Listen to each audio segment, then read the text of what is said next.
My name is Sara Algoe. I'm the director of the Love Consortium, and today we have Jessica Maxwell with us to talk to us about her data sets and her experience with posting data sets to the Love Consortium Dataverse. I'm Jess Maxwell. I'm currently an assistant professor at McMaster University, which is located kind of outside Toronto in Canada.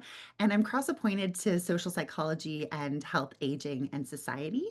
And my research tends to focus on sexuality and romantic relationships. So I often look at how we can have better sex lives and relationships, as it sounds. Let's focus on one data set that you have described on the Love Consortium Dataverse. Yeah, so the official name is definitely unique. It's called Speed Dating at Comic Book Convention 2013 and 2015. Amazing. So definitely unique because we've got the speed dating aspect, and then it was conducted at a comic book convention. But why I'm excited to talk about this data set is because I think it is unique and has untapped potential, right? So speed dating data is high investment, tough to collect.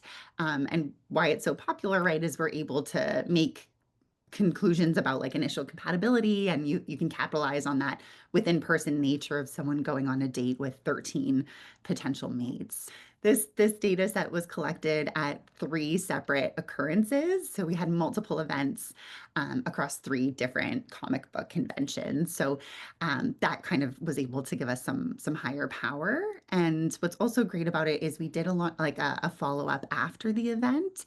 So we have some pre-event data, some data after each date, as well as some right after the event. And in one of the data sets, even longer to see like, are they actually dating anyone that they met at the event? I just wanted to highlight too that because we have their answers after each date, there's a lot we can do with that to look at the initial compatibility. We had a couple questions that have been looked at it already about like accuracy in knowing people's attachment styles after each date.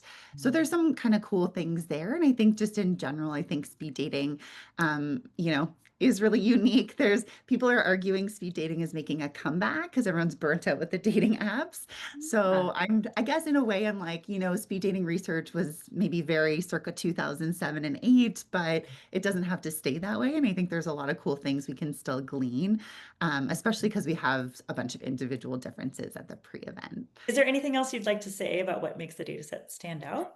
I had done some initial analyses, but never really fully fleshed it out on how our implicit theories of destiny and growth might shape what happens in the speed dating encounter. And to that end, I also asked things about like who was your favorite dater from the whole encounter. And things like that. So I think because destiny and growth, I mean, especially destiny, is supposed to be all about those initial meetings, it could be cool to see how that's moderating some of those initial interactions. Would you say to someone who thinks your data set would be a good fit for their research, and what should they include in their proposal, and what's the best way to reach out? Yeah, so I know for me, and I think for a lot of others, reaching out via email is the best way to do it. And I would say your proposal doesn't have to be, like what a thesis proposal would be, maybe like an abstract length would be great. But for me, what's kind of key is to know that you have a clear idea of what gap in the literature you're trying to fill, as well as what specific variables you might want to use in the data set. And then I think it's also really helpful if you can mention sort of what mentoring role you might be looking for, right? Because that helps us know if we're at capacity, if your mentor is going to do a lot of this stuff and you see us more as like a consultant and a collaborator, or if you're hoping for a lot of hands-on mentoring.